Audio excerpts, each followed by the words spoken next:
Hey there, guys. This is Chief Meteorologist Ben Pine in the WHS 11 News First Alert Storm Team Weather Center. And it's about that time of the year we really start thinking about fall foliage or leaf peeping.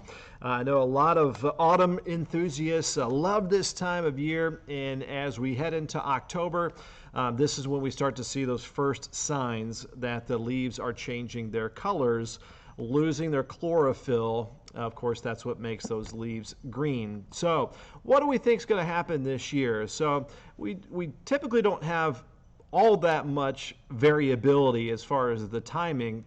So as we get started here in early October, if you're really wanting to see some of these fall colors, you may want to take that day or weekend trip up to the Northeast, the Great Lakes, New England is where you're going to find some of that color. Or if you're lucky enough to take a trip farther out to the west over the Rockies, that's where we're going to start to see the peak over the next week or two. As we go back to our graphic here and look at our fall foliage forecast, we'll take this and stop it in mid-October. This is October 15th, and notice the peak colors. That's that first red color that you see there, not the orange. That is the peak.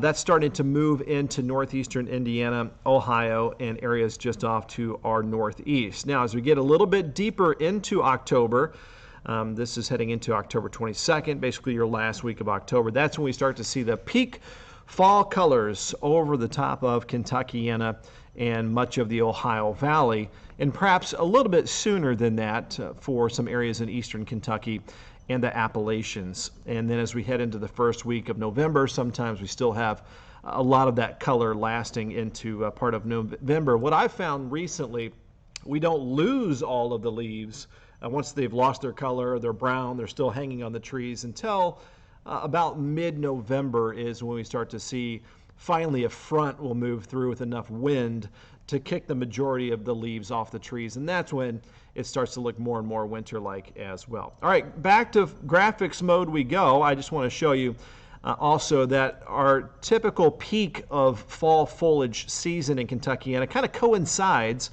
with when we typically have our first frost. Now in Metro Louisville, if you look closely, that's that red area.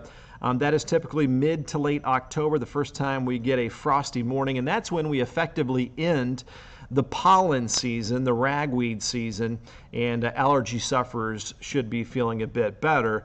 But the first frost happens a little bit earlier. If you notice the orange, the blue, and the darker blue color, you get farther outside of Metro Louisville, and you could get that first frost a bit sooner and early to mid-October. So if you have some plans to check out some of the fall colors, you can look at this page right here and find some great locations to do that. Hopefully we'll have some great weather through the month of October into November to do some of that sightseeing.